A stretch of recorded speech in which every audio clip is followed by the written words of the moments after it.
स्वातंत्रोत्तर काल में भारत ने कृषि क्षेत्र में बहुत ही बढ़िया प्रगति की है। साथ ही रासायनिक खादों का और कीटनाशकों का इस्तेमाल भी बेहद मात्रा में बढ़ गया है। कीड़ों का नाश करने के लिए बिना सोच विचार से ही रासायनिक कीटनाशकों का बहुत भारी इस्तेमाल हुआ है। रासायनिक कीटनाशकों के इस फिजूल इस्तेमाल के भारी दुष्परिणाम अब कृषि क्षेत्र पर, खास करके कपास के क्षेत्र पर दिखाई देने लगे हैं।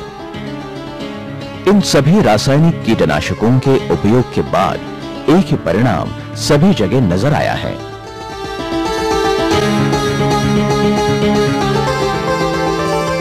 हर रोज नई नई कीटनाशकें बाजार में दिखाई देती हैं। मानो उसके प्रत्युत्तर के रूप में ऐसा दिखाई देता है कि कीड़ों की प्रतिकार शक्ति भी दिन ब दिन बढ़ने लगी है। इस दुष्ट चक्र के कारण गरीब बेचारे असहाय किसान का ही सबसे ज्यादा नुकसान हो रहा है। दूसरी तरफ तीव्र मात्रा में रासायनिक कीटनाशकों के इस्तेमाल का एक अपरिहार्य परिणाम ये दिखाई देने लगा है, वो ये कि किसानों के शत्रु कीड़ों का नियंत्रण करने के बजाय किसानों को मदद करने वाले मित्र कीड़ों का नाश ही इन रासायनिक कीटनाशकों के कारण हो रहा है। इसी कारण जिन शत्रु कीड़ों को कम महत्वपूर्ण माना जाता था, वे ही अब फसल के प्रमुख शत्रु बन गए हैं। रासायनिक कीटनाशकों का अनावश्यक इस्तेमाल करने से पर्यावरण पर भी उसके दुष्परिणाम दिखाई देने लगे हैं। इन दुष्परिणामों ने गरीब किसान को मानो चारों ओर से घेर लिया है। इस परिस्थिति को नियंत्रण में रखने के लिए अनुसंधान में प्राकृतिक चक्र के तत्वों का इस्तेमाल किया गया था। इस विचार मंथन में से एक अपूर्व संकल्पना साकार हो गई, हेलिकोवर्पा आर्मीचेरा, जिसे अमेरिकन बॉलवर्म या डोंडा सूंडी कहते हैं। इस बॉलवर्म का नियंत्रण करने के लिए वायरस का उपयोग करना, यही है न्यूक्लियर पॉलीहाइड्रोसिस वायरस। पूर्ण विकसित अमेरिकन डोंडा सूंडी के लार्वा में वायरस 200 करोड़ पीओबी इतनी भारी मात्रा में होता है। इसे ही लार्विक गुणक LE कहते हैं। यह अतिसूक्ष्म वायरस ठंडी हवा में 1 साल से भी अधिक काल तक जीवित रहता है, लेकिन सूरज की किरणों में से अल्ट्रावायलेट किरण उस पर पड़ने से वो तुरंत मर जाता है। सूंडी के मंझले हिस्से में प्रवेश करते ही ये वायरस बढ़ने लगता है। वहां की त्वचा बहुत मुलायम बनती है और किसी एक क्षण वो फट जाती है। 7-8 दिनों में ये सूंडी पौधे की चोटी की तरफ आगे बढ़ती है और वहां गर्दन को उल्टी लटकाते हुए मर जाती है। इस वायरस का मित्र कीड़ों पर बिल्कुल ही असर नहीं होता।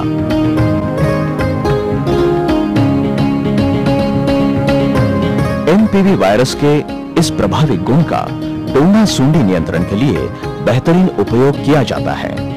केंद्रीय कपास अनुसंधान संस्थान नागपुर ने कम खर्चे में MPV वायरस उत्पादन तंत्र विकसित किया है। HMPV का व्यावसायिक तौर पर उत्पादन 2 प्रकार से किया जा सकता है। एक, प्रयोगशाला में खेतों से जमा की हुई डोंडा सूंडियों से, और दूसरा HMPV का व्यावसायिक तौर पर उत्पादन करने के लिए दूसरी अवस्था की डोंडा सूंडियों को इकट्ठा किया जाता है।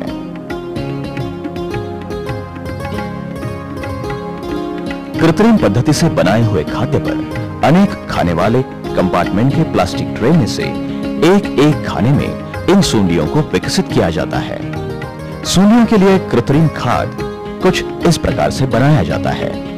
200 ग्राम बेसन 300 मिलीलीटर पानी में पकाना, फिर उसमें 20 ग्राम अरारोट, 20 ग्राम सूखा ईस्ट, 13.5 मिलीलीटर 10% फॉर्माल्डिहाइड द्रावण, 3.3 ग्राम मिथिल पैराथॉन और 250 मिलीग्राम स्ट्रेप्टोमाइसिन सल्फेट मिलाया जाता है।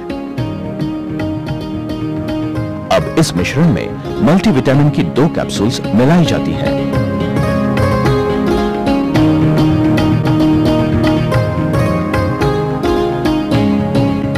अब ये मिश्रण अच्छी तरह से घोलकर ये पेस्ट अनेक खाने वाले प्लास्टिक ट्रे में भर दी जाती है। इस खाद्य में HMPV बाधित होती है। इन सूंडियों को पानी में जमा किया जाता है। अच्छी तरह से उनकी मिलावट की जाती है और उनको एक साथ मिलाया जाता है और उन्हें सेंट्रीफ्यूज किया जाता है। हेमोसाइटोमीटर की सहायता से HMPV का गुणांक लिया जाता है। यह बढ़िया उत्पाद 100 LE और 250 LE की मात्रानुसार अलग-अलग पैक किया जाता है। प्रयोगशाला में HMPV का उत्पादन करने के लिए खेतों में से इकट्ठी की हुई सूंडियां अर्ध कृत्रिम खाद्यान्नों पर अनेक खाने वाले ट्रे में विकसित की जाती हैं। इस पद्धति से उन्हें कोशावस्था तक विकसित किया जाता है। बाद में ये कोश इकट्ठा करके 0.1% सोडियम हाइपोक्लोराइड द्रावण से स्टरलाइज किए जाते हैं। एक बार उसमें से तितलियां बाहर निकलने लगी कि नर और मादाओं की एक के लिए एक परिमाण जोड़ी लगाई जाती है। ये जोड़ियां ओवी स्थिति में रखे हुए पिंजड़ों में छोड़ी जाती हैं।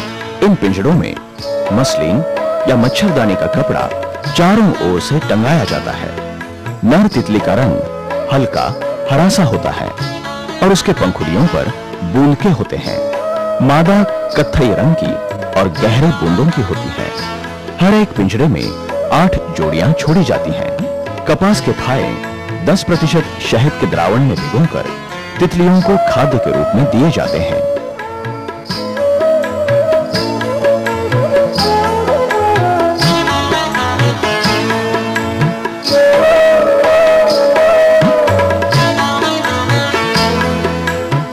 दो 3 दिनों में तितलियों के अंडे दिखाई देते हैं। हर 2 दिनों के बाद मसलिन कपड़ा बदल दिया जाता है।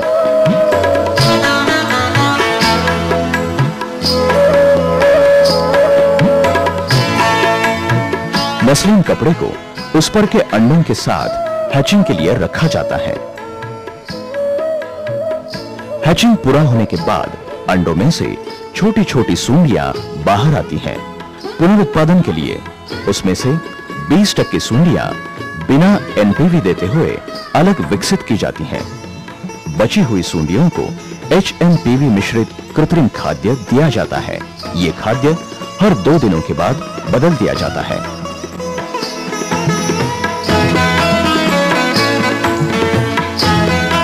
पांच से 7 दिनों के बाद ये सूंडियां मर जाती हैं। ये मृत सूंडियां ठीक तरह से चुनकर परखकर डिस्टिल वाटर से भरे हुए शीशे के बोतलों में रखी जाती हैं। पूर्णतः विघटित हुआ ये सूंडियों का मिश्रण बाद में मिक्सर में पूरी तरह से एकरूप किया जाता है। ये पूरी तरह एकरूप द्रावण तैयार होने के लिए इस मशीन में आधे घंटे तक रखा जाता है। द्राव 5000 RPM के सेंट्रीफ्यूगल मशीन में आधे घंटे तक रखा जाता है।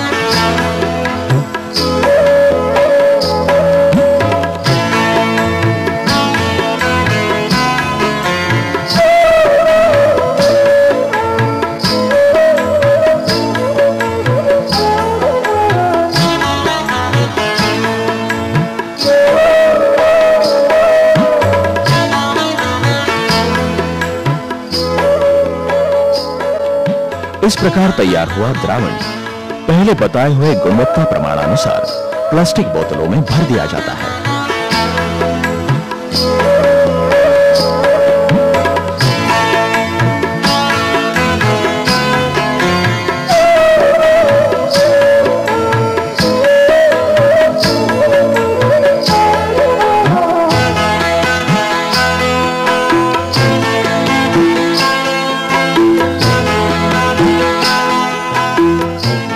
सामान्यतया 1 हेक्टेयर भूमि पर छिड़काव करने के लिए 250 LEHMPV काफी होता है। HMPV के इस्तेमाल के कारण मित्र कीड़ों की कुछ भी हानि नहीं होती और हेलिकोवर्पा आर्मिजेरा का नियंत्रण तो निश्चित रूप से होता है।